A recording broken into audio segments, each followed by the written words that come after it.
ಮದುವೆಯಾದ ಒಂದೇ ತಿಂಗಳಿಗೆ ಉದ್ಯಮಿ ಸುದೀಪ್ ರೈ ನೆಲ್ಯಾಡಿ ಸಾವನ್ನಪ್ಪಿದ ಪ್ರಕರಣದಲ್ಲಿ ಈತನ ಪತ್ನಿ ಸೌಮ್ಯ ಶೆಟ್ಟಿ ಮೇಲೆ ಮೃತನ ಪೋಷಕರು ಗಂಭೀರ ಆರೋಪವನ್ನ ಮಾಡ್ತಾ ಇರುವ ಬೆನ್ನಲ್ಲೇ ತಾನು ಕೂಡ ಅದೇ ಯುವತಿಯಿಂದ ಮೋಸ ಹೋಗಿದ್ದಾಗಿ ಯುವಕನೋರ್ವ ಮುಂದೆ ಬಂದಿದ್ದಾನೆ.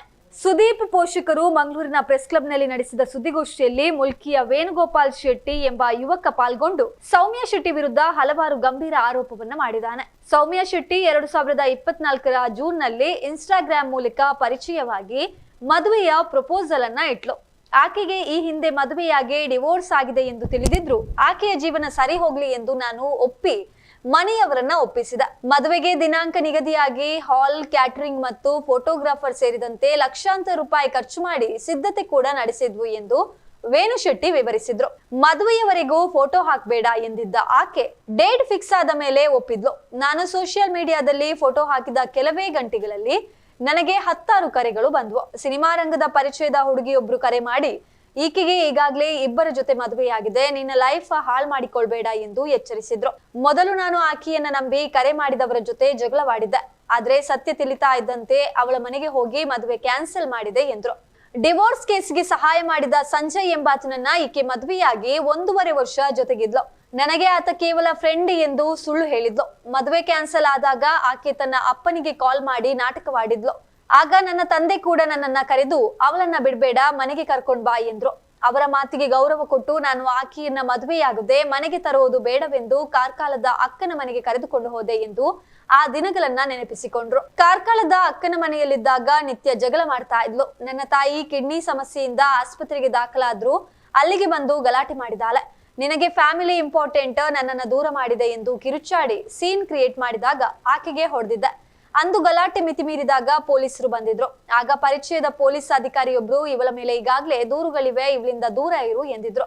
ಆಕೆಯ ಬ್ಲಾಕ್ ಮೇಲ್ ಮತ್ತು ಕಿರುಕುಳ ತಾಳಲಾರದೆ ನಾನು ಪರಿಚಯದ ವಕೀಲರೊಬ್ಬರಲ್ಲಿ ಸಲಹೆ ಕೇಳಿದೆ. ಸೌಮ್ಯಲ ಹಿನ್ನೆಲೆ ತಿಳಿದಿದ್ದ ಆ ವಕೀಲರು ಅಕ್ಕನ ಮೂಲಕ ಆಕೆಯ ಮೇಲೆ ಕಂಪ್ಲೇಂಟ್ ಕೊಡಿಸಿ ನೀನು ಸದ್ಯಕ್ಕೆ ಇಲ್ಲಿಂದ ಎಸ್ಕೇಪ್ ಆಗು ಎಂದು ಹೇಳಿದ್ರು. ಅವರ ಮಾರ್ಗದರ್ಶನದಂತೆ ನಾನು 1.5 ತಿಂಗಳು ಮುಂಬೈನಲ್ಲಿ ಅಡಗಿಕೊಳ್ಬೇಕಾಯ್ತು. ಆಕೆಯ ಬಲೆಯಿಂದ ತಪ್ಪಿಸಿಕೊಳ್ಳಲು ನಾನು ಪಟ್ಟ ಪಾಡು ಅಷ್ಟಿಷ್ಟಲ್ಲ ಎಂದು ವೇಣು ಶೆಟ್ಟಿ ಹತಾಶೆಯನ್ನ ವ್ಯಕ್ತಪಡಿಸಿದ್ರು. ಈಗ ಸುದೀಪ್ ಎಂಬ ಯುವಕ ಪ್ರಾಣ ಕಳೆದುಕೊಂಡಿದ್ದಾನೆ. ಈಕೆಯ ಬಲೆಗೆ ಬಿದ್ದು ಎಷ್ಟು ಮಂದಿ ಮೋಸ ಹೋಗಿದ್ದಾರೋ ಗೊತ್ತಿಲ್ಲ. ನಿಮ್ಮ ವೀಕ್ನೆಸ್ ಗಳನ್ನ ಇಟ್ಟುಕೊಂಡು ಬೆದರಿಸುವಂತದ್ದು ಈಕೆಯ ಚಾಲಿ. ಈಗ ಸುದೀಪ್ ಅಮ್ಮ ಕಣ್ಣೀರು ಹಾಕುವಂತಾಗಿದೆ. ಈಕೆಯಿಂದ ಮೋಸ ಹೋದವರು ಈಗಲಾದ್ರೂ ಧೈರ್ಯವಾಗಿ ಮುಂದೆ ಬನ್ನಿ. ಸುದೀಪ್ ಸಾವಿಗೆ ನ್ಯಾಯ ಸಿಗಬೇಕು ಮತ್ತು ಈಕೆಯ ಹನಿ ಟ್ರ್ಯಾಪ್ ಜಾಲ ಬಯಲಾಗಬೇಕು ಎಂದು ವೇಣುಗೋಪಾಲ್ ಶೆಟ್ಟಿ ಸುದ್ದಿಗೋಷ್ಠಿಯಲ್ಲಿ ಆಗ್ರಹಿಸಿದ್ರು.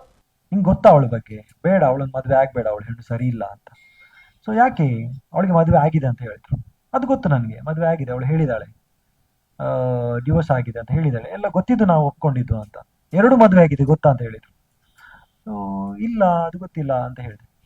ಏಕೆ 2 ಮದುವೆ ಆಗಿದೆ ಅವಳಿಗೆ? ನಿನ್ನ ಲೈಫನ್ನು ಕೂಡ ಹಾಳು ಮಾಡ್ಲಿಕ್ಕೆ ನಾನು ಬಿಡೋದಿಲ್ಲ. ಸಪೋಸ್ ನೀನು ಈಗ ನನ್ನನ್ನು ಅಪೋಸ್ ಮಾಡಿ ನೀನು ಹೋಗಿ ಮದುವೆ ಆಗ್ತೀನಿ ಅಂತ ಹೇಳಿದ್ರು ಕೂಡ ನಾನು ಅದನ್ನು ಬಿಡೋದಿಲ್ಲ. ಮದುವೆ ಮಂಟಪಕ್ಕೆ ಬಂದ್ರಾದ್ರೂ ನಾನು ಮದುವೆನ ತಡೀತೀನಿ, ನಿನ್ನ ಲೈಫನ್ನು ಹಾಳು ಮಾಡೋದಕ್ಕೆ ನಾನು ಬಿಡೋದಿಲ್ಲ ಅಂತ ನನ್ನ ಜೊತೆ ಜಗಳ ಮಾಡಿದ್ರು. ನಾನು ಅವ್ರ ಜೊತೆ ಜಗಳ ಮಾಡಿದೆ, ನಾನು ಅವ್ರನ್ನ ಅಪೋಸ್ ಮಾಡಿದ್ರು. ನೀವು ಈ ಥರ ಎಲ್ಲ ಹೇಳಬೇಡಿ, ಆಲ್ರೆಡಿ ನನಗೆ ಮದುವೆ ಫಿಕ್ಸ್ ಆಗಿದೆ. ಸೊ ಇನ್ನು ಇದನ್ನು ಕ್ಯಾನ್ಸಲ್ ಮಾಡ್ಲಿಕ್ಕಂತೂ ನನಗೆ ಆಗೋದಿಲ್ಲ, ನಾನು ಮದುವೆ ಆಗೋದು 2 ಮದುವೆಯಲ್ಲಿ ಆಗಿರ್ಲಿಕ್ಕಿಲ್ಲ ಅಂತ. ಸೊ ನನಗೆ ಯಾಕೋ ಫ್ಲಾಶ್ ಆಗ್ತೈತೆ, 2 ಮದುವೆ ಅದಾದ್ಮೇಲೆ ಇನ್ನಿಬ್ರು ನನಗೆ ಕಾಲ್ ಮಾಡಿದ್ರು ಅವಳ ಬಗ್ಗೆ. ಸೊ ಅವಳು ಬೇಡ, ಸರಿ ಇಲ್ಲ, 2 ಮದುವೆ ಆಗಿದೆ. ಮತ್ತೊಬ್ರು ಹೇಳಿದ್ರು ಮಗು ಇದೆ ಅವಳಿಗೆ. ಮಗು ಇಲ್ಲ ಆಕ್ಚುಲಿ, 2 ಮದುವೆ ಆಗಿದೆ ಅಂತ. ಇಷ್ಟೆಲ್ಲ ಮಂದಿ ನನಗೆ ಹೇಳ್ಬೇಕಾದ್ರೆ ನನಗೊಂದು ಸೆನ್ಸ್ ಆಗ್ತಾ ಇತ್ತು, ಇದ್ರ ಬಗ್ಗೆ ಸ್ವಲ್ಪ ಎನ್ಕ್ವೈರಿ ಮಾಡ್ಬೇಕಲ್ಲ ನಾನು ಅಂತ. ಸೊ ಹೀಗೆ ಎನ್ಕ್ವೈರಿ ಮಾಡ್ಬೇಕಾದ್ರೆ ಅವಳು ಮೊಬೈಲಲ್ಲಿ ಚೆಕ್ ಮಾಡ್ಲಿಕ್ಕೆ ಕೊಡೋದಿಲ್ಲ. ಆದ್ರೂ ನನಗೆ ಒಂದ್ಸಲ ಸಿಕ್ತು, ಎಲ್ಲಿಂದ ಒಂದು ಡೀಟೇಲ್ಸ್ ಸಿಕ್ತು ನನಗೆ. ಸೊ ನಿನ್ನೆ ಅವಳೊಂದು ಪ್ರೆಸ್ ಕಾನ್ಫರೆನ್ಸ್, ಇದು ಮೀಡಿಯಾ ಮೀಟ್ ಕರೆದಿದ್ಲು. ಸೊ ಅದರಲ್ಲಿ ಒಂದು ಸ್ಟೇಟ್ಮೆಂಟ್ ಕೊಡ್ತಾಳೆ. ನಂದು ಫಸ್ಟ್ ಡಿವೋರ್ಸ್ ಆದಾಗ ಆ ಡಿವೋರ್ಸ್ ಪ್ರೊಸೀಜರ್ ಏನಿದೆಯೋ ಅದಕ್ಕೆ ಹೆಲ್ಪ್ ಮಾಡ್ಲಿಕ್ಕೆ ಒಬ್ಬ ಸಂಜಯ್ ಅಂತ ಹೇಳಿ ಒಬ್ಬ ಫ್ರೆಂಡ್ ಇದ್ದ ಅಂತ ಒಂದು ಸ್ಟೇಟ್ಮೆಂಟ್ ಕೊಟ್ಟಿದ್ದಾಳೆ ಅವಳು. ಆಕ್ಚುಲಿ ಆ ಸಂಜಯ್ ಜೊತೆ ಅವಳಿಗೆ ಮದುವೆ ಆಗಿತ್ತು. ಅದೇ ಸಂಜಯ್, ಅವಳು ಮದುವೆ ಆಗಿಲ್ಲ ಅಂತ ಹೇಳಿದಾಳೆ. ಅದರಲ್ಲಿ ಅವರು ಮೀಡಿಯಾ ಪರ್ಸನ್ ಕ್ವಶನ್ ಮಾಡ್ತಾರೆ, ಮದುವೆ ಆಗಿದ್ಯಾ ಸಂಜಯ್, ನಿನ್ಗೆ ಮದುವೆ ಆದವನ ಅಂತ. ಅದಕ್ಕೆ ಹೇಳ್ತಾಳೆ, ಇಲ್ಲ, ಅವನ ಜೊತೆ ನನಗೆ ಮದುವೆ ಆಗಿಲ್ಲ. ನಾನು ಅವನ ನನ್ನ ಫ್ರೆಂಡ್, ನನಗೆ ಕೋರ್ಟ್ಗೆ ನಲ್ದಾಡ್ಲಿಕ್ಕೆ ಆಚೀಚೆ ಹೋಗ್ಲಿಕ್ಕೆ ಎಲ್ಲ ಹೆಲ್ಪ್ ಮಾಡ್ತಾ ಇದ್ದ, ಮತ್ತೆ ಅವನಿಗೆ ಪ್ರೊಸೀಜರ್ಸ್ ಎಲ್ಲ ಗೊತ್ತಿತ್ತು, ಡಿವೋರ್ಸ್ ಪ್ರೊಸೀಜರ್, ಅದಕ್ಕೋಸ್ಕರ ಅವ್ನು ನನ್ನ ಜೊತೆ ಇದ್ದ, ಆಮೇಲೆ ಟಾರ್ಚರ್ ಮಾಡಿದ ಅಂತ ಹೇಳ್ತಿದ್ದಾಳೆ. ಸೊ ಇವಾಗ ಇಲ್ಲಿ ಆ ಸಂಜಯ್ ಅವ್ನು ಮದುವೆ ಆಗಿದ್ದಕ್ಕೆ ಪ್ರೂಫ್ ನನ್ನ ಹತ್ರ ಇದೆ, ಬೇಕಾದ್ರೆ ನೀವು ಇವಾಗ ಕೇಳಿದ್ರೆ ನಾನು ಕೊಡ್ತೀನಿ. ಸೊ ಕೋರ್ಟ್ ನೋಟಿಸ್ ಎಲ್ಲ ಇದೆ ನನ್ನ ಹತ್ರ. ಅದು ಎಲ್ಲಿಂದ ಸಿಕ್ತು ಅಂತ ನಾನು ಆಮೇಲೆ ಹೇಳ್ತೀನಿ, ನೆಕ್ಸ್ಟ್ ಟೈಮ್ ಹೇಳ್ತೀನಿ. ಸೊ ಅವನು ಯಾಕೆ ಓಡಿ ಹೋಗಿರ್ಬೋ, ಅವನು ಎಸ್ಕೇಪ್ ಆಗಿದ್ದಾನೆ. 1.5 ವರ್ಷ ಅವರು ಮುಲ್ಕಿಯಲ್ಲಿ ಎಲ್ಲೋ ರೂಮ್ ಮಾಡಿಕೊಂಡು ಇಬ್ರು ಒಟ್ಟಿಗೆ ಇದ್ರು. ಆಮೇಲೆ ನನ್ಗೆ ಹೇಳಿದ್ದು, ನಾನು ಕೇಳಿದೆ, ಇದು ಈ ತರ ಎಲ್ಲ ಮದುವೆ ಆಗಿದೆಯಾ ನಿನ್ಗೆ? ಅದಕ್ಕೆ ಕೂಗಿ ಹೇಳಿದ್ದು, ಹೌದು ನನ್ಗೆ ಆಗಿದೆ, ನನ್ಗೆ ಹೇಳಲಿಕ್ಕೆ ಆಗ್ಲಿಲ್ಲ ಇದನ್ನೆಲ್ಲ, ಹೇಗೆ ಹೇಳುದು ನಿನ್ನ ಹತ್ರ, ನಿನ್ನನ್ನು ಬಿಟ್ರೆ ನನ್ಗೆ ಯಾರಿದ್ದಾರೆ, ಮತ್ತೆ ಮನೆಯವರು ಕೂಡ ಸಪೋರ್ಟ್ ಮಾಡ್ತಾರೆ. ಅವಳಿಗೆ ಮನೆಯಿಂದ ಜಾಸ್ತಿ ಸಪೋರ್ಟ್ ಇಲ್ಲ. ಅವಳು ಮೊದ್ಲು ಇದ್ದಿದ್ದು ಫಸ್ಟ್ ಮ್ಯಾರೇಜ್ ಡಿವೋರ್ಸ್ ಆದ್ಮೇಲೆ ಸಂಜಯ್ ಜೊತೆ ಇದ್ದಿದ್ದು 1 ವರ್ಷ ಮುಲ್ಕಿನಲ್ಲಿ. ಅನಂತರ ಅವನು ಎಸ್ಕೇಪ್ ಆದ್ಮೇಲೆ ಅವಳನ್ನ ಮನೆಗೆ ತಗೊಳ್ಳಿಲ್ಲ ಮನೆಯವರು. ಅವಳು ಇದ್ದಿದ್ದು ಉಡುಪಿಯಲ್ಲಿ ಒಂದು ನಾಟಕ ತಂಡದಲ್ಲಿ ಅವಳು ಆಕ್ಟ್ ಮಾಡ್ತಾ ಇದ್ಲು. ಒಂದು 10-50 ಶೋ ಏನೋ ಮಾಡಿದಾಳೆ. ಅಲ್ಲಿಂದಲೂ ಓಡಿಸಿದ್ದಾರೆ ಅವಳನ್ನ. ಸೊ ಅಲ್ಲಿ ಸ್ವಲ್ಪ ಕಿರಿಕಿರಿ ಆಯ್ತು, ಅದಕ್ಕೆ ಅಲ್ಲಿಂದಲೂ ಓಡಿಸಿದ್ದಾರೆ. ಆ ಟೈಮಲ್ಲಿ ಅವಳು ಉಡುಪಿಯಲ್ಲಿ ಸ್ಟೇ ಆಗ್ತಾ ಇದ್ಲು, ಮನೆಗೆ ಬರ್ತಾ ಇರ್ಲಿಲ್ಲ. ಮನೆಯಲ್ಲೆಲ್ಲ ಒಪ್ಪಿಗೆ ಇರ್ಲಿಲ್ಲ. ಸೊ ಮನೆಯಲ್ಲಿ ಕೂಡ ನಂಗೆ ಸಪೋರ್ಟ್ ಇಲ್ಲ, ನೀನು ಕೂಡ ಬಿಟ್ಟು ಹೋದ್ರೆ ನನ್ಗೆ ಯಾರಿದ್ದಾರೆ ಅಂತ. ನನ್ಗೆ ಫಸ್ಟ್ ಮ್ಯಾರೇಜ್ಗೆ ನಾನು ಅಗ್ರಿ ಆಗಿದ್ದೆ. ಸೆಕೆಂಡ್ ಮ್ಯಾರೇಜ್ ಇದ್ದು ಜಾಸ್ತಿ ಜನಕ್ಕೆ ಯಾರಿಗೂ ಗೊತ್ತಿಲ್ಲ. ನನ್ನ ಫ್ಯಾಮಿಲಿಯವ್ರಿಗೆ ನಾನು ಹೇಳಲಿಲ್ಲ ಈ ವಿಷಯವಾಗಿ. ಸೊ ನಾನು ಸರಿ ಆಯ್ತು, ಅದಕ್ಕೆ ಕೂಡ ಅಗ್ರಿ ಆದೆ ನಾನು. ಸರಿ ಆಯ್ತು, ಪರವಾಗಿಲ್ಲ, ಯಾರಿಗೂ ಗೊತ್ತಾಗೋದು ಬೇಡ, ಇದು ಇಲ್ಲೇ ಇರ್ಲಿ. 2 ಮ್ಯಾರೇಜ್ ಆಗಿದೆಯಲ್ಲ, ಪರವಾಗಿಲ್ಲ, ಎಲ್ರಿಗೂ ಪಾಸ್ಟ್ ಇರುತ್ತೆ. ಬಟ್ ನಿಂದೊಂದು ಸ್ವಲ್ಪ ಸ್ಪೆಷಲ್ ಆಗಿದೆ, ಮ್ಯಾರೇಜ್ ಆಗಿದೆಯಾ. ನಾನು ಕೂಡ ಒಳ್ಳೆಯವನಂತ ಹೇಳ್ತಾ ಇಲ್ಲ. ನನ್ಗೂ ಕೂಡ ಲವ್ ಇತ್ತು, ಅಫೇರ್ ಇತ್ತು ನನಗೆ. ನಾನು ಕೂಡ ಲವ್ ಮಾಡಿದ್ದೆ, ಇಲ್ಲ ಅಂತ ಹೇಳ್ತಾ ಇಲ್ಲ. ಪ್ರತಿಯೊಬ್ರು ತಪ್ಪು ಮಾಡ್ತಾರೆ, ನಾನು ತಪ್ಪು ಮಾಡಿದೀನಿ, ಇಲ್ಲ ಅಂತ ಅಲ್ಲ. ಸೊ ಪ್ರತಿಯೊಬ್ರು ತಪ್ಪು ಮಾಡ್ತಾರೆ, ಬಟ್ ಪಾಸ್ಟ್ ಅನ್ನ ಮರ್ತು ಬಿಟ್ಟು ಫ್ಯೂಚರ್ ಅಲ್ಲಿ ಚೆನ್ನಾಗಿರೋಣ ಅಂತ ಒಂದು ಮಾತು ಹೇಳಿದೀನಿ ಅವಳಿಗೆ. ಪಾಸ್ಟ್ ಅನ್ನ ಮರ್ತು ಬಿಡೋಣ, ಏನಿದ್ರು ಇರ್ಲಿ, ಪರವಾಗಿಲ್ಲ, ಹೋಗ್ಲಿ, ಫ್ಯೂಚರ್ ಅಲ್ಲಿ ಚೆನ್ನಾಗಿರೋಣ, ನಮ್ಮ ಲೈಫ್ ಸೆಟ್ಲ್ ಮಾಡ್ಕೊಳ್ಳೋಣ ಅಂತ. ಅದಕ್ಕೆ ಅವಳಿಗೆ ಖುಷಿ ಆಯ್ತು, ಓಕೆ ಅಂತ ಹೇಳಿದ್ರು. ಸರಿ, ಚೆನ್ನಾಗಿತ್ತು, ಸ್ವಲ್ಪ ದಿವಸ ಚೆನ್ನಾಗಿತ್ತು. ಆಮೇಲೆ ನನ್ಗೆ ಇನ್ನೊಂದು ವಿಷಯ ಸಿಗುತ್ತೆ, ಅದು ಇಲ್ಲಿ ರಿವೀಲ್ ಮಾಡೋದಿಲ್ಲ ನಾನು. ನೆಕ್ಸ್ಟ್ ಟೈಮ್ ಅಗತ್ಯ ಬಿದ್ದರೆ ರಿವೀಲ್ ಮಾಡ್ತೀನಿ ನಾನು. ಸೊ ಆ ವಿಷಯದಿಂದ ನಾನು ಅವಳ ಮನೆಗೆ ಹೋಗಿ ನನಗೆ ಮದುವೆ ಬೇಡ ಅಂತ ಹೇಳ್ತೀನಿ, ಕ್ಯಾನ್ಸಲ್ ಮಾಡ್ತೀನಿ. ನನಗೆ ಮದುವೆ ಬೇಡ, ಈ ಮದುವೆ ಆಗ್ಲಿಕ್ಕಿಲ್ಲ ನನಗೆ. ಯಾಕಂತ ಹೇಳಿದ್ರೆ ನಾವು ಸ್ವಲ್ಪ ಮರ್ಯಾದಸ್ಥ ಫ್ಯಾಮಿಲಿಯಿಂದ ಬಂದವರು. ಸೊ ಇಂಥ ಹೆಣ್ಣನ್ನು ನಮ್ಮ ಮನೆಗೆ ಕರ್ಕೊಂಡು ಬರ್ಲಿಕ್ಕೆ ಆಗುದಿಲ್ಲ. ನನ್ನ ಫ್ಯಾಮಿಲಿಯಲ್ಲಿ, ಕುಟುಂಬದಲ್ಲಿ ದೈವದ ಚಾಕರಿ ಮಾಡೋಣ ನಾನು. ಸೊ ನಾನು ಆ ಥರ ಎಲ್ಲ ಮಾಡಿದ್ರೆ ಒಬ್ರಿಗೆ ನಾನು ಇನ್ಸ್ಪಿರೇಷನ್ ಆಗಿರ್ಬೇಕು. ಸೊ ಆ ಥರ ಎಲ್ಲ ಮಾಡ್ಲಿಕ್ಕೆ ಆಗುದು. ಅಂತ ಹೆಣ್ಣನ್ನು ನಾನು ಕರ್ಕೊಂಡು ಬರ್ಲಿಕ್ಕೆ ಆಗೋದಿಲ್ಲ ನನಗೆ ಮನೆಗೆ.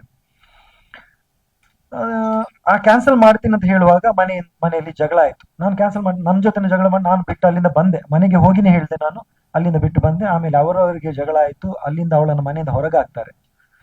ಹೊರಗೆ ಹಾಕ್ಬೇಕಾದ್ರೆ ಅವಳದು ಕಾಲ್ ನಮ್ಮ ಅಪ್ಪನಿಗೆ ಹೋಗುತ್ತೆ, ಹೀಗೆ ನಮ್ಮ ಮನೇಲಿ ಜಗಳ ಆಗಿದೆ, ಇವನ್ ಕೂಡ ಬಿಟ್ಟು ಹೋಗಿದ್ದಾನೆ, ಹೆಲ್ಪ್ ಮಾಡ್ತಾ ಇಲ್ಲ, ನಾನು ಏನ್ ಮಾಡ್ಲಿ ಅಂತ ನನ್ನ ಅಪ್ಪನಿಗೆ ಕಾಲ್ ಮಾಡಿದೆ. ಅಪ್ಪನಿಗೆ ಅಂದ್ರೆ ಹೆಣ್ಮಕ್ಳು ಅಂತ ತುಂಬಾ ಪ್ರೀತಿ, ನಮ್ಗೆ ಹೆಣ್ಮಕ್ಳು ಇಲ್ಲ ಮನೆಯಲ್ಲಿ. ಸೊ ಅವರು ಅವಳ ಹತ್ರ ಮಾತಾಡ್ತಾ ಇದ್ದಿದ್ರು, ಯಾವಾಗ್ಲೂ ಮಾತಾಡ್ತಾ ಇದ್ರು, ಡೈಲಿ ಕಾಲ್ ಮಾಡಿ ಮಾತಾಡ್ತಾ ಇದ್ರು. ಅವಳು ಕೂಡ ಅಪ್ಪನ ಜೊತೆ ಕ್ಲೋಸ್ ಆಗಿ ಇರ್ತಿದ್ರು. ಸೊ ಅಪ್ಪ ಏನು ಹೇಳಿದ್ರು, ನಂಗೆ ಕಾಲ್ ಮಾಡಿದ್ರು, ಈಗ ಗಲಾಟೆ ಆಗ್ತಿದ್ಯಾ ಅಂತಲ್ಲ, ಯಾಕೆ ಬಿಟ್ಟು ಬಂದಿ ನೀನು, ಅವಳನ್ನು ಕರ್ಕೊಂಡು ಬಾ, ಮನೆಗೆ ಕರ್ಕೊಂಡು ಬಾ, ಹೇಗೂ ಇನ್ ಸ್ವಲ್ಪ ದಿವಸದಲ್ಲಿ ಮನೆಗೆ ಬರೋಳಲ್ಲ ಅವಳನ್ನು ಕರ್ಕೊಂಡು ಬಾ, ಅಲ್ಲಿ ಬಿಡ್ಬೇಡ, ಅಲ್ಲಿ ಬಿಟ್ರೆ ಅವರು ಕೊಂದಾಕ್ಯಾರು, ಹಾಗೆ ಹೀಗೆ ಎಲ್ಲ ಹೇಳಿದ್ರು. ಅದಕ್ಕೆ ಸರಿ, ನಾನು ಸ್ವಲ್ಪ ಆಲೋಚನೆ ಮಾಡಿ ಹೇಗೆ ಕರ್ಕೊಂಡು ಹೋಗೋದು ಇವರಿಗೆಲ್ಲ. ಈ ವಿಷಯನಲ್ಲಿ ಏನು ಹೇಳಿಲ್ಲ ನಾನು. ಸೆಕೆಂಡ್ ಮ್ಯಾರೇಜ್ ಇದ್ದಾಗ್ಲಿ, ಇದು ಇನ್ನೊಂದು ವಿಷಯದಲ್ಲಿ ಸಿಕ್ಕಿ ಬಿದ್ದಿದ್ದಾಗ್ಲಿ, ಯಾವ ವಿಷಯವನ್ನು ಕೂಡ ಮನೆಯಲ್ಲಿ ಹೇಳಲಿಲ್ಲ. ಸೊ ನಾನು ನನ್ನೊಳಗೆ ಅದನ್ನ ಇಟ್ಬಿಟ್ಟೆ, ನೋಡೋಣ ಏನಾಗುತ್ತೆ ಅಂತ. ಒಂದ್ ದಿವಸ ಬರುತ್ತೆ ನಾವು ಕ್ಯಾನ್ಸಲ್ ಮಾಡ್ಲಿಕ್ಕೆ. ನನಗೆ ಅಲ್ಲಿಂದ ಮನಸ್ಸೇ ಇರ್ಲಿಲ್ಲ ಮದುವೆ ಆಗ್ಲಿಕ್ಕೆ. ಸೊ ಆದ್ರೂ ಕಷ್ಟಪಟ್ಟು ನಾನು ಅವಳನ್ನ ಮನಸ್ಸಲ್ಲಿ ಇತ್ತು ಬೇಡ ಅಂತ ಹೇಳಿ, ಆದ್ರೂ ಕರ್ಕೊಂಡು ಬಂದೆ. ಅರ್ಧ ದಾರಿಯಲ್ಲಿ ಬರ್ಬೇಕಾದ್ರೆ ಹೇಳಿದ್ರು, ಇಲ್ಲಿ ಮನೆಗೆ ಬರೋದು ಬೇಡ, ಯಾಕಂತ ಹೇಳಿದ್ರೆ ಒಂದು ಹೆಣ್ಮಗು ಅವಳು ಹೊಸಲು ತೊಳಿಬೇಕಾದ್ರೆ, ಫಸ್ಟ್ ತೊಳಿಬೇಕಾದ್ರೆ ಮದುವೆ ಆಗಿನೇ ಬರಬೇಕು, ಇಲ್ಲಿ ಕರ್ಕೊಂಡು ಬರಬೇಡ, ನಿಮ್ ದೊಡ್ಡಮ್ಮನ ಮನೆಗೆ ಕರ್ಕೊಂಡು ಹೋಗು, ಅಲ್ಲಿ ಬರ್ತೀವಿ ನಾವು ಅಂತ ಹೇಳಿದ್ರು. ಸೊ ಅಲ್ಲಿ ಕರ್ಕೊಂಡು ಹೋದೆ, ಅವ್ರು ಬಂದ್ರು, ಮಾತಾಡಿದ್ವಿ ನಾವು. ಆಮೇಲೆ ದೊಡ್ಡಮ್ಮ ಹೇಳಿದ್ರು, ಅಲ್ಲಿ ಲೋಕಲ್ ಅಲ್ಲಿ ಇರೋದು, ನನ್ನ ದೊಡ್ಡಮ್ಮನ ಮನೆ ಮತ್ತೆ ಅಮ್ಮನ ಮನೆ ಹತ್ರನೇ ಇರೋದು. ಸೊ ನಾಳೆ ಊರಿನವರೆಲ್ಲ ಮಾತಾಡ್ಕೊಳ್ತಾರಲ್ಲ, ಹುಡುಗಿ ಬಂದಿದ್ದಾಳೆ, ಅವಳ ಮನೆಯಲ್ಲಿ ಇಟ್ಕೊಂಡಿದ್ದಾರೆ, ಆ ಥರ ಎಲ್ಲ ಆಗ್ಬಾರ್ದು, ಅದೆಲ್ಲ ಬೇಡ, ನೀನು ಕಾರ್ಕಳದಲ್ಲಿ ನನ್ನ ಅಕ್ಕನ ಮನೆ ಇದೆ, ಕಾರ್ಕಳದಲ್ಲಿ ಅಕ್ಕನ ಮನೆಗೆ ಕರ್ಕೊಂಡು ಹೋಗು, ಅಲ್ಲಿ ಇರ್ಲಿ, ಮತ್ತೆ ಅವ್ರ ಮನೆಯವ್ರು ಕರೆದ್ರೆ ಅಲ್ಲಿಂದ ಕರ್ಕೊಂಡು ಹೋಗು ಅಂತ ಹೇಳಿದ್ರು. ಒಂದು 10-12 ದಿವಸ ಆಗ್ಬಹುದು, 1 ವಾರ ಕಳಿಬಹುದು, ಅವ್ರು ಕರ್ಕೊಂಡು ಹೋಗ್ಬೋದು ಅಂತ ನಾವು ಅಂದ್ಕೊಂಡ್ವಿ. ಬಟ್ ಅಲ್ಲಿ ಹೋದ್ಮೇಲೆ 1 ತಿಂಗಳು ಅಲ್ಲಿದ್ಲು. ಇದು ಅಕ್ಟೋಬರ್ 2ಗೆ ಅವಳ ಮನೆ ಬಿಟ್ಟು ನಮ್ಮ ಅಕ್ಕನ ಮನೆಗೆ ಬಂದಿದ್ದಾಳೆ, ಅಕ್ಟೋಬರ್ 3ಗೆ. ನವೆಂಬರ್ 2 ತನಕ ಅಲ್ಲಿ ಇದ್ಲು. ಸೊ ಅಲ್ಲಿ ಇರ್ಬೇಕಾದ್ರೆ ಅಕ್ಕನ ಜೊತೆನೂ ಕಿರಿಕ್ ಆಗ್ತಾ ಇತ್ತು, ಜಗಳ ಆಗ್ತಾ ಇತ್ತು. ನನ್ನ ಜೊತೆ ಡೈಲಿ ಆಗುತ್ತೆ, ಫೋನ್ ಮಾಡಿದ್ರು ಜಗಳ, ಫೋನ್ ಇಡೋದಿಲ್ಲ, ಸಂಜೆ ತನಕ ಕಿರಿಕಿರಿ, ಟಾರ್ಚರ್, ತುಂಬಾ ಚಿತ್ರಹಿಂಸೆ ಕೊಡ್ತಾಳೆ ಅವಳು. ಎಷ್ಟು ಚಿತ್ರಹಿಂಸೆ ಕೊಡ್ತಾಳೆ ಅಂತ ಹೇಳಿದ್ರೆ ಒಂದು ಎಕ್ಸಾಂಪಲ್ ಕೊಡ್ತೀನಿ ನಾನು. ನನ್ನ ಅಮ್ಮನಿಗೆ ಹುಷಾರಿಲ್ಲ, ಸೀರಿಯಸ್ ಇದ್ರು. ಸೊ ಆ ಟೈಮಲ್ಲಿ ಸುರತ್ಕಲಲ್ಲಿ ಅಡ್ಮಿಟ್ ಮಾಡಿದ್ವಿ ಅವಳನ್ನು. ಇದು ನನ್ನ ಅಮ್ಮನಿಗೂ ಕೂಡ ಗೊತ್ತಿಲ್ಲ ವಿಷಯ, ಫಸ್ಟ್ ಟೈಮ್ ರಿವೀಲ್ ಮಾಡ್ತಾ ಇದ್ವಿ. ಸುರತ್ಕಲಲ್ಲಿ ಅಡ್ಮಿಟ್ ಆಗಿದ್ರು ಅಮ್ಮ, ಅವ್ರದ್ದು ಕಿಡ್ನಿದ್ದು ಪ್ರಾಬ್ಲಮ್ ಇತ್ತು, ಕ್ರೆಟಿನ್ ಒಂದು ಕಡಿಮೆ ಇತ್ತು, ಅದಕ್ಕೆ ಸುರತ್ಕಲ್ ನನ್ನ ತಮ್ಮ ಕೂಡ ನನ್ನ ಜೊತೆನೇ ಇದ್ದ. ಸೊ ಆ ದಿವಸ ನಾನು 3 ದಿವಸ ಆ ಹಾಸ್ಪಿಟಲಲ್ಲಿ ಇದ್ದೆ, 3 ದಿವಸ ಸುರತ್ಕಲ್ ಹಾಸ್ಪಿಟಲಲ್ಲಿ ಇದ್ದೆ. ಅನಂತರ ಸೀರಿಯಸ್ ಇದೆ ಅಂತ ಹೇಳಿ ಆಂಬುಲೆನ್ಸ್ ಥ್ರೂ AJ ಹಾಸ್ಪಿಟಲ್ಗೆ ಶಿಫ್ಟ್ ಮಾಡಿದ್ರು ಅಮ್ಮ. ಸೊ ನಾನು ಹಿಂದಿಂದ ಹೋದೆ, ಆಂಬುಲೆನ್ಸ್ ಇಂದ ತಮ್ಮ ಗಾಡಿಯಲ್ಲಿದ್ದ, ನಾವು ಹಾಸ್ಪಿಟಲ್ಗೆ ಅಡ್ಮಿಟ್ ಮಾಡಿದ್ವಿ. ಆಮೇಲೆ 1-2 ದಿವಸ ಅಲ್ಲೇ ಆಗುತ್ತೆ. ನಾನು ಖಾಲಿ ಫೋನಲ್ಲಿ ಕಾಂಟ್ಯಾಕ್ಟ್ ಮಾಡ್ತಾ ಇರ್ತೀನಿ ಅವಳನ್ನ, ಅವಳು ಅಕ್ಕನ ಮನೇಲಿ ಇದ್ದಾಳೆ, ಅವಳನ್ನ ಫೋನಲ್ಲೇ ಕಾಂಟ್ಯಾಕ್ಟ್ ಮಾಡ್ತಾ ಇರ್ತೀನಿ. ಅವಳದು ಕಾಲ್ ಬರುತ್ತೆ ಒಂದಿನ, ಏನ್ ನಿಂಗೆ ನಾನು ಮೀಟ್ ಮಾಡ್ಬೇಕಂತ ಅನಿಸ್ತಾ ಇಲ್ಲ, ನಿಂಗೆ ನಿನ್ನ ಫ್ಯಾಮಿಲಿನೇ ಇಂಪಾರ್ಟೆಂಟ್ ಆಗೋಯ್ತು, ಮೀಟೇ ಮಾಡ್ತಾ ಇಲ್ಲ, ಸಿಗ್ತಾ ಇಲ್ಲ, ನನಗೂ ಬರ್ಲಿಕ್ಕೆ ಬಿಡ್ತಾರೆ. ನಾನು ಹಾಸ್ಪಿಟಲ್ಗೆ ಬರೋದು ಬೇಡ ಅಂತ ಹೇಳಿದೆ ಅವಳಿಗೆ, ಅಷ್ಟು ದೂರದಿಂದ ಯಾಕೆ ಬರೋದು ಅಂತ ಬೇಡ ಅಂತ ಹೇಳಿದೆ. ನಿಂಗೆ ಮೀಟ್ ಮಾಡ್ಲಿಕ್ಕೆ ಆಗೋದಿಲ್ಲ, ನಿನಗೆ ಫ್ಯಾಮಿಲಿನೇ ಇಂಪಾರ್ಟೆಂಟ್ ಆಗೋಯ್ತು, ಆ ಥರ ಈ ಥರ ಎಲ್ಲ ಹೇಳಿದ್ರು. ಹೌದು, ನನಗೆ ಇವಾಗ ಸದ್ಯಕ್ಕೆ ಅಮ್ಮ ಸೀರಿಯಸ್ ಇದ್ದಾರೆ, ನನಗೆ ಫ್ಯಾಮಿಲಿನೇ ಇಂಪಾರ್ಟೆಂಟು, ಸೊ ಮೀಟ್ ಮಾಡ್ಲಿಕ್ಕೆ ನಾನು ನಮ್ಮ ಡಿಸ್ಚಾರ್ಜ್ ಆದ್ಮೇಲೆ ನಾನು ಮೀಟ್ ಮಾಡ್ತೀನಿ ಅಂತ ಹೇಳಿದೆ. ಬಟ್ ನೀವು ನಂಬಲಿಕ್ಕಿಲ್ಲ, ಕಾರ್ಕಳದಿಂದ ರಾತ್ರೋರಾತ್ರಿ 2 ವೀಲರ್ ಇಟ್ಕೊಂಡು AJ ಹಾಸ್ಪಿಟಲ್ಗೆ ಬಂದಿದ್ದಾಳೆ ಅವಳು. ಬಂದು ಹೊರಗಡೆ ನಿಂತು ಬೊಬ್ಬೆ ಹಾಕಿ ಹೇಳ್ತಾ ಇದ್ದಾಳೆ, ಹೊರಗಡೆ ಬಾ, ಮಾತಾಡ್ಲಿಕ್ಕಿದೆ ನನ್ನ ಹತ್ರ. ನಾನು ಹೇಳಿದೆ, ನನಗೀಗ ಬರ್ಲಿಕ್ಕೆ ಆಗುದಿಲ್ಲ, ಒಳಗಡೆ ಅಮ್ಮ ಇದ್ದಾರೆ, ಸೀರಿಯಸ್ ಇದ್ದಾರೆ, ಇನ್ನು ಅಮ್ಮ ಸತ್ತರೆ ಸಾಯಿಲಿ, ನನಗೆ ಅದು ಇಂಪಾರ್ಟೆಂಟ್ ಅಲ್ಲ, ನನಗೆ ನನ್ನ ಲೈಫ್ ಇಂಪಾರ್ಟೆಂಟ್ ಅಂತ ಹೇಳಿ ನಾನು ಇಮಿಡಿಯೇಟ್ ಆಗಿ ಬಂದು ಅವಳಿಗೆ ಹೊಡೆದಿದ್ದೀನಿ ಅಂತ AJ ಹಾಸ್ಪಿಟಲ್. ಇವಾಗೂ ನೀನು CC ಕ್ಯಾಮರಾ ಚೆಕ್ ಮಾಡ್ಬೋದು, ನಾನು ಹೊಡೆದಿದ್ದೀನಿ ಅವಳಿಗೆ. ನನ್ನ ತಾಯಿಗೆ ಆ ಥರ ಹೇಳಬೇಕಾದ್ರೆ ನಾನು ಹೊಡಿಬೇಕಾ ಅಲ್ಲಿ ಬಿಡ್ಬೇಕಾ ಅವಳನ್ನು? ಸೊ ಹೊಡೆದಿದ್ದೀನಿ ನಾನು. ಸೊ ಈ ಥರ ಎಲ್ಲ ಸುಮಾರಾಗಿದೆ. ನನ್ನ ತಾಯಿಗೆ ಅವಳು ಬೇಡದಿದ್ದದನ್ನು ಹೇಳಿದಾಳೆ. ಸೊ ಇದೆಲ್ಲ ಆಗುವಾಗ ಅವಳು ವಿಡಿಯೋ ಕೂಡ ಮಾಡಿ ಇಟ್ಟಿದ್ದಾಳೆ ಇದನ್ನ, ನಾನು ಹೊಡೆಯುವುದು, ನಾನು ಬಡಿಯುವುದು. ಒಂದು ಮಾತು ಸ್ಟಾರ್ಟ್ ಆಗ್ತದೆ, ಆಗುವಾಗ ನಮಗೆ ಕೋಪ ಬರುತ್ತೆ, ಕೋಪ ಬರುವಾಗ ಎದುರಿನವ್ರಿಗೆ ಬಾರಿಸೋಣ ಅಂತ ಆಗ್ತದೆ, ಅಷ್ಟರ ತನಕ ಮಾತಾಡ್ತಾಳೆ ಅವಳು. ಒಂದು ಹೊಡೆಯೋಣ ಅಂತಲೇ ಅನ್ಸುತ್ತೆ. ನಾನು ಎಷ್ಟು ಸಲ ಕಂಟ್ರೋಲ್ ಮಾಡಿದ್ದೀನಿ, ಬಟ್ ಕೆಲವೊಮ್ಮೆ ಕಂಟ್ರೋಲ್ 1-2-3 ಸಲ ಹೊಡೆದಿದ್ದೀನಿ ನಾನು ಅವಳಿಗೆ. ಸೊ ನನ್ನ ತಾಯಿ ಬಗ್ಗೆ ಮಾತಾಡಿ ನಂಗೆ ಕೋಪ ಬಂತು, ಆವಾಗ ಹೊಡೆದಿದ್ದೀನಿ. ಅಲ್ಲಿ ಹೊಡೆದಾದ್ಮೇಲೆ ಅಲ್ಲಿಂದ ಸಾರ್ಟ್ ಔಟ್ ಆಯಿತು, ಎಲ್ಲ ಡಿಸ್ಕ್ಲೋಸ್ ಆಯಿತು ಮ್ಯಾಟರ್. ಅಲ್ಲಿ ಕರ್ಕೊಂಡು ಹೋದೆ, ಮನೆಗೆ ಬಿಟ್ಟಾದ್ಮೇಲೆ ನೆಕ್ಸ್ಟ್ ದೀಪಾವಳಿ ಟೈಮಲ್ಲಿ ಅದೇ ಅಕ್ಕನ ಮನೆಯಲ್ಲಿ ಒಂದು ಸಣ್ಣ ರೀಸನ್, ನಾನು, ನನ್ನ ಭಾವ ಮತ್ತೆ ನನ್ನ ಅಕ್ಕನ ಭಾವನ ಮಗ 3 ಮಂದಿ ಸಂಜೆ ಆಗೊತ್ತಿಗೆ ಪಟಾಕಿ ತರೋದಕ್ಕಂತ ನಾವು ಹೋದ್ವಿ. ನನ್ನ ಕಾರಲ್ಲೇ ಡ್ರೈವ್ ಮಾಡ್ಕೊಂಡು ಹೋದ್ವಿ. ನಾವು ಹೋಗ್ಬೇಕಾದ್ರೆ ಕರೆದ್ಲು ನನ್ನನ್ನು, ನಾನು ಅಷ್ಟನ್ನು ಅಬ್ಸರ್ವ್ ಮಾಡಿ ನಾನು ರನ್ನಿಂಗ್ ಅಲ್ಲೇ ಇದ್ದೆ, ನಾನು ಹೋಗಿ ಆಯ್ತು. ಸೊ ಆಮೇಲೆ ಬಂದ್ಮೇಲೆ ನನ್ನನ್ನು ಕರ್ಕೊಂಡು ಹೋಗಿಲ್ಲ ಅಂತ ಅಲ್ಲಿ ದೀಪಾವಳಿ ದಿವಸನೇ ಜಗಳ ಮಾಡಿ, ದೀಪ ಇಡೋಕ್ಕೂ ಬಿಡ್ಲಿಲ್ಲ ಯಾರನ್ನು ಕೂಡ, ಅಲ್ಲೇ ಜಗಳ ಮಾಡಿದ್ರು. ದೀಪಾವಳಿ ದಿವಸ ಅಂತ ನೋಡಿಲ್ಲ, ನೆಕ್ಸ್ಟ್ ಡೇ ಮಾತಾಡೋಣ ಆ ವಿಷಯ, ಅದು ಕೂಡ ಇಲ್ಲ. ಅವತ್ತೇ ನನ್ನನ್ನು ಯಾಕೆ ಕರ್ಕೊಂಡು ಹೋಗಿಲ್ಲ ಅಂತ ಅಲ್ಲೇ ಗಲಾಟೆ ಮಾಡಿದ್ದಾಳೆ ಅವಳು. ಸೊ ಆ ದೀಪಾವಳಿ ದಿವಸನೂ ನಮಗೆ ನೆಮ್ಮದಿಯಾಗಿ ಇರ್ಲಿಕ್ಕೆ ಬಿಡ್ಲಿಲ್ಲ. ಅಲ್ಲಿ ಜೋರಾಗಿ ಗಲಾಟೆ ಆಯ್ತು, ಆ ಹತ್ರ ಮನೆಯವರೆಲ್ಲ ಬಂದ್ರು, ಕಿರಿಕಿರಿ ಆಯ್ತು. ಅವಳು ಪೊಲೀಸ್ ಕಂಪ್ಲೇಂಟ್ ಮಾಡಿದ್ಲು, ನನಗೆ ಟಾರ್ಚರ್ ಕೊಡ್ತಿದ್ದಾರೆ ಇಲ್ಲಿ ಅಂತ. ಮನೆಯಿಂದ ಹೊರಗಡೆ ಹಾಕಿದ್ದಾರೆ ಅವಳನ್ನ, ನಾವು ಆಶ್ರಯ ಕೊಟ್ಟಿದ್ದೀವಿ ಅವಳಿಗೆ ಅಕ್ಕನ ಮನೆಯಲ್ಲಿ. ಮತ್ತೆ ಇಲ್ಲಿಂದ ಅವಳ ಅಮ್ಮನಿಗೆ ಕಾಲ್ ಮಾಡ್ತಾಳೆ ಅವಳು, ನನಗೆ ಟಾರ್ಚರ್ ಕೊಡ್ತಿದ್ದಾರೆ ಇಲ್ಲಿ ಅಂತ. ಅವರೇನ್ ಮಾಡ್ತಾರೆ, ಫೋನಲ್ಲಿ ನನಗೆ ಕೇಳಿಸ್ತಾ ಇದೆ, ನಾನು ಹತ್ತಿರದಲ್ಲಿದ್ದೇನೆ, ಕಂಪ್ಲೇಂಟ್ ಮಾಡೋವನಿಗೆ ಅಂತ. ಇವಳೇನ್ ಮಾಡ್ತಾಳೆ, ಕಂಪ್ಲೇಂಟ್ ಮಾಡ್ತಾಳೆ. ಅಂದ್ರೆ ರಿಟರ್ನ್ ಕಂಪ್ಲೇಂಟ್ ಯಾವುದು ಮಾಡೋದಿಲ್ಲ ಅವಳು, 112ಗೆ ಕಾಲ್ ಮಾಡಿ ಕಂಪ್ಲೇಂಟ್ ಮಾಡ್ತಾಳೆ. ಪೊಲೀಸ್ನವ್ರು ಅಕ್ಕನ ಮನೆಗೆ ಬರ್ತಾರೆ, ಡೈರೆಕ್ಟ್ ಆಗಿ ಬಂದು ನನ್ನ ಕಾಲರ್ ಇಟ್ಕೊಳ್ಳಿಕ್ಕೆ ಬರ್ತಾರೆ. ಅವರು ಒಂದು ಹುಡುಗಿಗೆ ಟಾರ್ಚರ್ ಮಾಡ್ತೀಯನೋ, ಇದು ಎಮರ್ಜೆನ್ಸಿ ಕೇಸಲ್ಲಿ ಬಂದಿದ್ರಿಂದ ಅವರು ಸೀರಿಯಸ್ ಆಗಿ ಆಕ್ಷನ್ ತಗೋತಾರೆ. ಸೊ ನಾನು ಹೇಳಿದೆ, ಮೊದಲು ಸ್ಟೇಟ್ಮೆಂಟ್ ತಗೊಳ್ಳಿ ಏನು ಅಂತ ಹೇಳಿ. ಡೈರೆಕ್ಟ್ ಆಗಿ ನಾನು ಸ್ಟೇಷನ್ಗೆ ಬರೋದಕ್ಕೆ ರೆಡಿ ಇಲ್ಲ, ಅದು ಕೂಡ ರಾತ್ರಿ ಹೊತ್ತಲ್ಲಿ, ಏನು ಬರ್ಲಿಕ್ಕೆ ನಾನು ಬೆಳಿಗ್ಗೆ ಬರ್ತೀನಿ ಅಂತ ಹೇಳಿದೆ. ಸೊ ಅವಾಗ ಅವ್ರು ಹೇಳಿದ್ರು, ಆಯ್ತು ಸ್ಟೇಟ್ಮೆಂಟ್ ಕೊಡಿ ಅಂತ ಹೇಳಿ. ಸ್ಟೇಟ್ಮೆಂಟ್ ಕೊಟ್ಟೆ. ನಾನು ಸ್ಟಾರ್ಟಿಂಗ್ ಇಂದ ಏನೆಲ್ಲ ಆಗಿತ್ತು ಎಲ್ಲ ಸ್ಟೇಟ್ಮೆಂಟ್ ಕೊಟ್ಟೆ. ½ an hour ಸ್ಟೇಟ್ಮೆಂಟ್ ಅವ್ರಿಗೆ ಕೊಟ್ಟಿದ್ದೀನಿ ನಾನು, ಅವ್ರು ವಿಡಿಯೋ ರೆಕಾರ್ಡ್ ಮಾಡಿದ್ದಾರೆ. ಸೊ ಅವಳಲ್ಲಿಂದ ಹೋಗಿದ್ದಾಳೆ, ಕಂಪ್ಲೇಂಟ್ ಮಾಡಿಬಿಟ್ಟು ಅವಳು ಹೊರಗಡೆ ಹೋಗಿ ಕಂಪ್ಲೇಂಟ್ ಮಾಡಿದ. ಅಲ್ಲಿ ಇರ್ಲಿಲ್ಲ, ಅವ್ರು ಪೊಲೀಸ್ನವ್ರು ಬರ್ಬೇಕಾದ್ರೆ ಅಲ್ಲಿ ಇರ್ಲಿಲ್ಲ. ಯಾರು ಹುಡುಗಿ ಏನು ಅಂತ ಹೇಳಿದಾಗ ನಾನು ಸೌಮ್ಯ ಶೆಟ್ಟಿ, ಅವಳು ಕಜೆ, ಅವಳು ಜೋಡ್ ರಸ್ತೆ ಅವಳು ಅಂತ ಹೇಳೋದು. ಆಯ್ತು ಅಂತೇಳಿ ವಿಡಿಯೋ ಕ್ಲೋಸ್ ಮಾಡಿದ್ರು. ಆಮೇಲೆ ಅದರಲ್ಲಿ ಒಬ್ರು PC ಅವರು ನನಗೆ ಪರಿಚಯದವ್ರೆ, ನಂದು ಆ್ಯಕ್ಚುಲಿ ಯಕ್ಷಗಾನದ್ದು ಡ್ರೆಸ್ಸಿಂಗ್ ಎಲ್ಲ ಇತ್ತು, ಅದಕ್ಕೆ ರಾತ್ರಿ ಹೊತ್ತಲ್ಲೆಲ್ಲ ನನಗೆ ಡ್ರೆಸ್ಸಿಂಗ್ ಎಲ್ಲ ಬರ್ತಾ ಇದ್ರು, ಅವರು ಹೆಲ್ಪ್ ಮಾಡ್ತಾ ಇದ್ರು.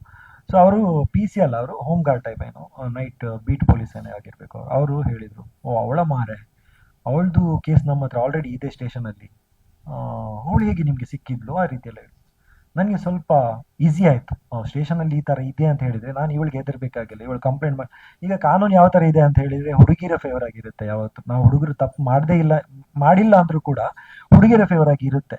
ಅವರೆಷ್ಟೇ ತಪ್ಪು ಮಾಡಿದರೂ ಕೂಡ ಅದು ಗಣನೆಗೆ ಬರೋದಿಲ್ಲ. ಅಂದರೆ ಹುಡುಗಿರ ಮಾತೆ ಮೊದಲು ಕಾನೂನಿನ ಪ್ರಿಫರೆನ್ಸ್ ಅವರಿಗೆ ಕೊಡೋದ್ರಿಂದ ನಾನು ಸ್ವಲ್ಪ ಹೆದರ್ದೆ ಆ ದಿವಸ, ತುಂಬ ಹೆದರ್ಕೊಂಡಿದ್ದೀನಿ ನಾನು ಆ ಥರ ಹೆದರ್ಕೊಂಡಿದ್ದೆ ಇಲ್ಲ ಲೈಫಲ್ಲಿ. ಅಂದರೆ ಈ ಥರ ಎಲ್ಲ ತಪ್ಪೇ ಆಗಲಿಲ್ಲ ಲೈಫಲ್ಲಿ, ತುಂಬ ಹೆದರ್ಕೊಂಡಿದ್ದೆ. ಆಮೇಲೆ ಪೊಲೀಸ್ನವ್ರು ನನಗೆ ಸಮಾಧಾನ ಮಾಡಿದ್ಮೇಲೆ, ಓಕೆ ನಾಳೆ ಬಂದು ಅವಳಿಗೆ ಫೋನ್ ಮಾಡಿ ಹೇಳಿದ್ರು, ನೀನು ನಾಳೆ ಸ್ಟೇಷನ್ಗೆ ಬಂದು ಕಂಪ್ಲೇಂಟ್ ಕೊಡು ಅಂತ ಹೇಳಿದ್ರು. ಸೊ ಅವಳು ಕಂಪ್ಲೇಂಟ್ ಕೊಟ್ಟಿಲ್ಲ. ಆಮೇಲೆ ನಮ್ಮ ಮರುದಿವಸ ನಾವೇ ಹೋದ್ವಿ. ನಾವು ಸ್ಟೇಷನ್ಗೆ ಹೋಗೋದಕ್ಕಿಂತ ಮುಂಚೆ ನಮ್ದೊಬ್ರು ಪರಿಚಯ ಲಾಯರ್ ಇದ್ದಾರೆ ಕಾರ್ಕಳದಲ್ಲಿ. ಸೊ ಅವ್ರ ಹತ್ರ ಮಾತಾಡ್ಬಿಟ್ಟು ಹೋದ್ವಿ, ಏನ್ ಮಾಡ್ಬೇಕು, ಏನ್ ಪ್ರೊಸೀಜರ್ ತಗೋಬೇಕು, ನೆಕ್ಸ್ಟ್ ನಮ್ಗೆ ಮ್ಯಾರೇಜ್ ಕ್ಯಾನ್ಸಲ್ ಮಾಡ್ಲಿಕ್ಕಿದೆ, ಏನು ಮಾಡ್ಬೇಕು ಅಂತ. ಅವರಿಗೂ ಅವಳ ಬಗ್ಗೆ ಇನ್ಫಾರ್ಮೇಶನ್ ಇತ್ತು. ಸೊ ಅದೇ ರೀತಿ ಈ ಹಿಂದೆ ಕೂಡ ಆಗಿತ್ತು. ಈ ಸಂಜಯನ ವಿಷಯ ಅವರು ಕೂಡ ಹೇಳಿದ್ರು ಅಲ್ಲಿ, ನನ್ನ ಹತ್ರ ಡಾಕ್ಯುಮೆಂಟ್ ಇದೆ, ಈ ಕೇಸ್ ಇಲ್ಲಿ ನಡೀತಾ ಇದೆ ನೋಡಿ ಅಂತ. ನೆಕ್ಸ್ಟ್ ಫರ್ದರ್ ಏನಾದ್ರು ಇನ್ಫಾರ್ಮೇಶನ್ ಬೇಕಾದ್ರೆ ನಾನು ಅದ್ರದ್ದು ವಿಷಯ ಹೇಳ್ತಾ, ಅವ್ರದ್ದು ಹೆಸರು ಕೂಡ ಹೇಳ್ಬೋದು, ಆಮೇಲೆ ಹೇಳ್ತೀನಿ ನಾನು. ಅವ್ರು ಸಂಜಯ್ನ ಡಾಕ್ಯುಮೆಂಟ್ ಕೂಡ ತೋರಿಸ್ತಾ, ಅವಳದು ಕೇಸ್ ನಾನೇ ನೋಡ್ಕೊಳ್ತಾ ಇದ್ದೇನೆ, ಅವ್ನು ಬರ್ತಾ ಇಲ್ಲ, ಸಮನ್ಸ್ ಎಲ್ಲ ಮಾಡ್ತಾ ಇದ್ದೇನೆ, ಅವ್ನು ಬರ್ತಾ ಇಲ್ಲ, ಕೇಸ್ ಆಗ್ತಾ ಇದೆ ಅವಳದು. ಇದಕ್ಕಿಂತ ಮುಂಚೆ ಕೂಡ ಮದುವೆ ಆಗಿತ್ತು ಅವಳದು. ಇಲ್ಲೆಲ್ಲ ಕೇಸಸ್ ತುಂಬಾ ಇದೆ ಕಾರ್ಕಳದಲ್ಲಿ, ಯಾರು ಕೇಳಿದ್ರು, ಒಂದು ರಿಕ್ಷಾ ಪಾರ್ಕ್ಗೆ ಹೋಗಿ ಅಲ್ಲಿ ಕೇಳಿದ್ರು ಅವಳ ಬಗ್ಗೆ ಹೇಳ್ತಾರೆ ನಿಮ್ಗೆ ಅಂತ ಹೇಳಿದ್ರು. ಹೌದಾ, ಇಷ್ಟೆಲ್ಲ ಇದ್ದು ನಮ್ಗೆ ಗೊತ್ತಾಗ್ಲಿಲ್ವಾ ಅಂತ ನಮ್ಗೆ ತುಂಬಾ ಶಾಕ್ ಆಯ್ತು. ಎಲ್ಲಿ ಹೋಗಿ ಗುಂಡಿಗೆ ಬಿದ್ರಿ ನೀವು ಅಂತ ಅವರೇ ಹೇಳಿದ್ರು.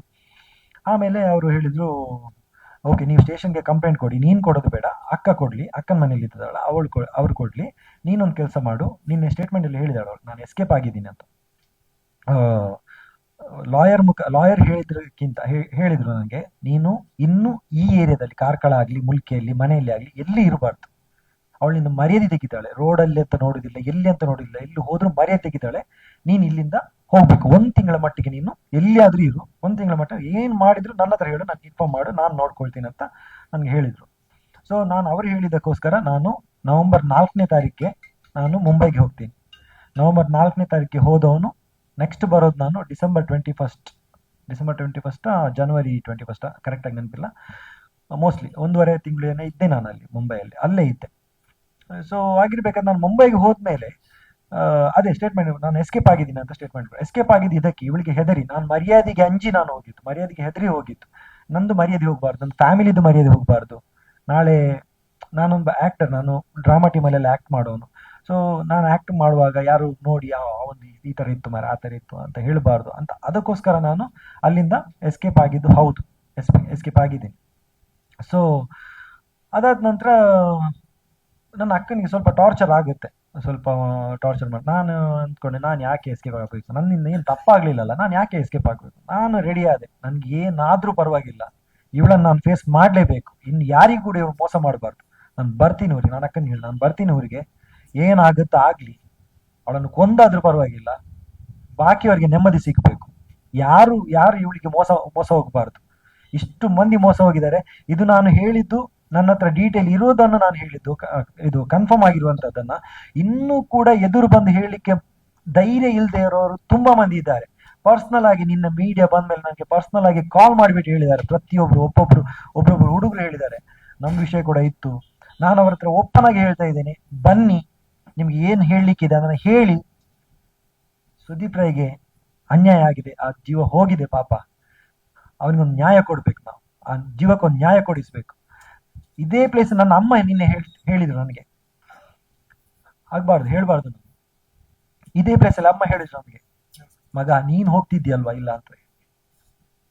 ಹೇಗಾಗ್ಬೋದು ಆ ತಾಯಿಗೆ?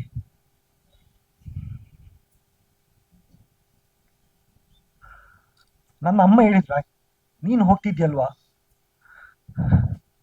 ಅದೇ ನೋವನ್ನು ಅವ್ರು ಅನುಭವಿಸ್ತಾ ಇದ್ದಾರೆ ಇವಾಗ. ನಾನು ಅದಕ್ಕೆ ಹುಡುಗರಿಗೆ ಹೇಳುದು, ಯಾರಿಗೆ ಮೋಸ ಆಗಿದೆ ಬನ್ನಿ ಎಲ್ರು, ನಾನಿದ್ದೇನೆ, ಬಿಡುದಿಲ್ಲ. ನಾನು ಸ್ವತಂತ್ರವಾಗಿ ಬಂದಿದ್ದು ಇವರ ಜೊತೆ. ಇವರೇನು ಹೇಳಿಲ್ಲ ನನಗೆ, ನಾನು ಫೋನ್ ಮಾಡಿ ಹೇಳಿದ್ದು ನಾನು ಬರ್ತೀನಿ ಅಂತ ಹೇಳಿ. ಬರ್ತೀನಿ. ಅವಳು ಎಷ್ಟು ಅಹಂಕಾರ ಇದ್ದಾಳೆ, ಅವಳು ಎಷ್ಟು ಅಹಂಕಾರಿ ಅಂದ್ರೆ ಕೈ ತೋರಿಸಿ ಮಾತಾಡ್ತಾಳೆ ಹುಡುಗರಿಗೆ, ಕೈ ತೋರಿಸಿ ಮಾತಾಡ್ತಾರೆ. ನಮ್ಗೆ ಈಗೋ ಹರ್ಟ್ ಆಗೋ ತರ ಮಾತಾಡ್ತಾರೆ. ಅಲ್ಲಿ ಜಗಳ ಸ್ಟಾರ್ಟ್ ಆಗುತ್ತೆ. ಅಲ್ಲಿಂದ ವಿಡಿಯೋ ಮಾಡ್ಲಿಕ್ಕೆ ಸ್ಟಾರ್ಟ್ ಮಾಡ್ತಾರೆ, ಇವನು ಹೀಗೆ ಮಾಡ್ದ, ಅವನು ಹೀಗೆ ಮಾಡ್ದ. ನನ್ನ ವಿಡಿಯೋ ಕೂಡ ಮಾಡಿದಾಳೆ ಅವಳು, ನನ್ನ ಟೀಮ್ಗೆ, ಶಾರದಾರ್ಸ್ ಟೀಮ್ಗೆ ಕಳ್ಸಿದಾಳೆ. ಅವರೆಲ್ಲ ನೋಡ್ಬಿಟ್ಟು ನಂದೇ ತಪ್ಪಂತ ಹೇಳಿ ಹೇಳಿದ್ದಾರೆ. ಯಾರಿಗೂ ನಾನು ಆನ್ಸರ್ ಕೊಡೋಕೆನೆ ಹೋಗಿಲ್ಲ. ಇವತ್ತು ಬಂದಿದ್ದು ನಾನು ಓಪನ್ ಹಾಕಿ, ಯಾರಿಗೂ ಆನ್ಸರ್ ಕೊಡೋಕೆ ಹೋಗ್ಲಿ. ಒಂದ್ ದಿವಸ ಹೊರಗಡೆ ಬಂದೇ ಬರುತ್ತೆ. ಇದು ಅವಳ ಹಣೆ ಬರ ಎಲ್ರಿಗೂ ಗೊತ್ತಾಗುತ್ತೆ, ಆಲ್ಮೋಸ್ಟ್ ಎಲ್ಲಾ ಜನರಿಗೂ ಗೊತ್ತಿದೆ. ನಾನು ಇವತ್ತು ಮೆಸೇಜ್ ತೋರಿಸ್ಲಿಕ್ಕೆ ಕೂಡ ರೆಡಿ ಇದ್ದೇನೆ ನಿಮ್ಗೆ. ಎಷ್ಟು ಜನ ಮೆಸೇಜ್ ಮಾಡಿದ್ದಾರೆ ನನ್ಗೆ, ಎಷ್ಟು ಜನ ಮೆಸೇಜ್ ಮಾಡಿದ್ದಾರೆ, ಒಳ್ಳೇದಾಯ್ತು ಅಂತ. ಅವಳಿಗೆ ಶಿಕ್ಷೆ ಆಗ್ಲೇಬೇಕು, ಬಿಡ್ಬೇಡ ಅಂತ. ಏನು ಬೇಡ. ನಿನ್ನೆ ಅವಳು ವಿಡಿಯೋದಲ್ಲಿ ಮಾತಾಡಿದಾಳೆ, ಎಷ್ಟು ಫಾಲ್ಸ್ ಎಲಿಗೇಷನ್ ಮಾಡಿದಾಳೆ ಅಂತ ಹೇಳಿದ್ರೆ, ಅವಳು ಫಸ್ಟ್ ಮದುವೆ ಆಗಿದ್ದು ಕೂಡ ಡೀಟೇಲ್ ಆಗಿ ಹೇಳಿಲ್ಲ. ಫಸ್ಟ್ ಮದುವೆ ಆಗಿದ್ದು ಇಂಟರ್ ಕಾಸ್ಟ್ ಮ್ಯಾರೇಜ್ ಅವಳದು. ಅಗ್ನಿ ಸಾಕ್ಷಿಯಾಗಿ ಇವತ್ತಿನವರೆಗೆ ಅವಳು ಮದುವೆ ಆಗ್ಲಿಲ್ಲ ಯಾರನ್ನು ಕೂಡ, ಇಬ್ಬರನ್ನು ಮದುವೆ ಆಗ್ಲಿಲ್ಲ. ಇಬ್ಬರ ಜೊತೆ ಕೂಡ ಓಡಿ ಹೋಗಿ ಮದುವೆ ಆಗಿದ್ದು ಅವಳು. ಇಂಟರ್ ಕಾಸ್ಟ್ ಮ್ಯಾರೇಜ್ಗೆ ಒಪ್ಪೋಸ್ ಇತ್ತು ಮನೆಯಿಂದ. ಅವ್ರು ಹೋಗಿ ಕಂಪ್ಲೇಂಟ್ ಮಾಡಿದ್ದಾರೆ ಸ್ಟೇಷನ್ಗೆ. ನನ್ನ ಮಗನನ್ನ ಓಡಿಸ್ಕೊಂಡು ಹೋಗ್ತಾ ಇದ್ದಾನೆ ಅವನು ಅಂತ. ಇವರು ರಿಟರ್ನ್ ಕಂಪ್ಲೇಂಟ್ ಅವ್ರ ಮೇಲೆ ಮಾಡಿದ್ದಾರೆ. ಆ ಕಂಪ್ಲೇಂಟ್ ರೂರಲ್ ಸ್ಟೇಷನ್ ಅಲ್ಲಿ ಇವತ್ತಿಗೆ ಇದೆ, ನೀವು ಚೆಕ್ ಮಾಡಬಹುದು ಬೇಕಾದ್ರೆ.